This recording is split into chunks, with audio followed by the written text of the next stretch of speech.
नाज़रीन अस्सलामु अलैकुम वरहमतुल्लाहि वबरकातुहू। आप देख रहे हैं फ़िक्र नज़र पर ख़बरनामा।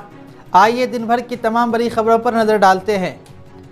कांग्रेस पार्टी के सदर मल्लिकार्जुन खड़गे का कहना है कि कांग्रेस पार्टी के बहुत से रहनुमाओं ने आज़ादी की लड़ाई में अपनी जानें दी, लेकिन बीजेपी वालों के घरों से आज़ादी की लड़ाई में एक कुत्ता भी नहीं मरा। उन्होंने कहा कि हमने मुल्क को आज़ादी दिलाई, जबकि इंदिरा और राजीव गांधी ने मुल्क की यकजहती के लिए अपनी जानें कुर्बान की। उन्होंने सवाल करते हुए कहा कि उनकी पार्टी के लीडरों ने जानें दी हैं, लेकिन बीजेपी वालों ने क्या किया है। जिला मजिस्ट्रेट श्रीनगर ने कलादम तंजीम जमात इस्लामी की 3 अमलाक को सेल करने का हुक्म दिया है।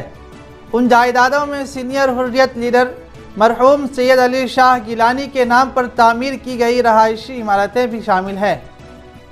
अपोजिशन जमातों ने कौमी इस्लामी हुकूक कमीशन के गुजरात या उत्तर प्रदेश में किसी भी मामले की तहकीकात न करने और अपोजिशन पार्टियों की हुकूमत वाली रियासतों में तरक्याती कामों के लिए फ़ंड जारी न करने के खिलाफ एहतजाज किया। साथ ही अरकान पार्लियामेंट ने ऐवान से वॉक आउट किया। राज्यसभा में चीन सरहदी मामले पर बहस की इजाज़त न मिलने पर कांग्रेस पार्टी ने ऐवान से वॉक आउट किया। मल्लिकार्जुन खड़गे ने कहा कि चीन के कब्ज़ा का मामला बहुत अहम है। चीन भारतीय ज़मीनों पर पुल, मकान, कारखाने और दीगर तामीरी सरगर्मियों में मसरूफ़ है। दिल्ली के लेफ्टिनेंट गवर्नर विनय कुमार सक्सेना ने दिल्ली हुकूमत से इश्तिहारी आइटम पर खर्च की गई तकरीबन 97 करोड़ रुपए की रकम सूद समेत वसूल करने का हुक्म दिया है। साल 2016 में आम आदमी पार्टी की दिल्ली हुकूमत की जानिब से इश्तिहारात पर सरकारी रकम खर्च करने की शिकायत सामने आई थी, जिसके बाद लेफ्टिनेंट गवर्नर ने तहकीकात का हुक्म दिया था। अमेरिका में दौरान सफ़र एक तैयारे को ख़राब मौसम के बायस शदीद हिचकोलों और झटकों का सामना करना पड़ा, जिसकी वजह से 36 मुसाफिरीन ज़ख्मी हो गए, जिनमें से 20 मुसाफिरों को हस्पताल में मुंतकिल कर दिया गया। एलन मस्क की मिल्कियत वाले ट्विटर ने अपने प्लेटफार्म पर दीगर सोशल मीडिया कंपनियों को सेंसर करते हुए इतवार को ऐलान किया कि वो अब सारिफीन को Facebook, Instagram, Mastodon, Truth Social, Tribel, Nostr और दीगर प्लेटफार्म पर अपनी मौजूदगी को फ़रोग़ देने की इजाज़त नहीं देगा। शदीद तूफ़ान के दौरान थाईलैंड बहरिया का एक जहाज़ डूब गया, जिसमें 100 से ज़्यादा अफराद फंस गए।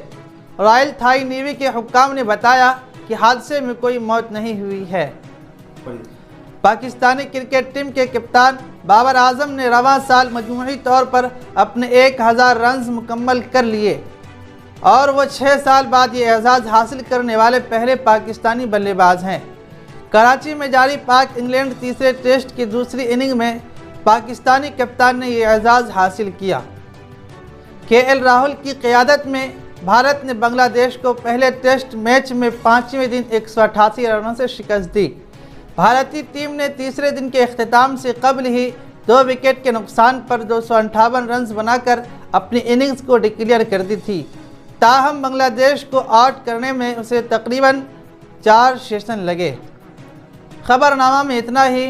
मज़ीद ख़बरों, तजज़ियों और तबसरों के लिए अभी सब्सक्राइब करें फ़िक्र नज़र ऑफिशियल और बेल आइकन को भी क्लिक कर दें।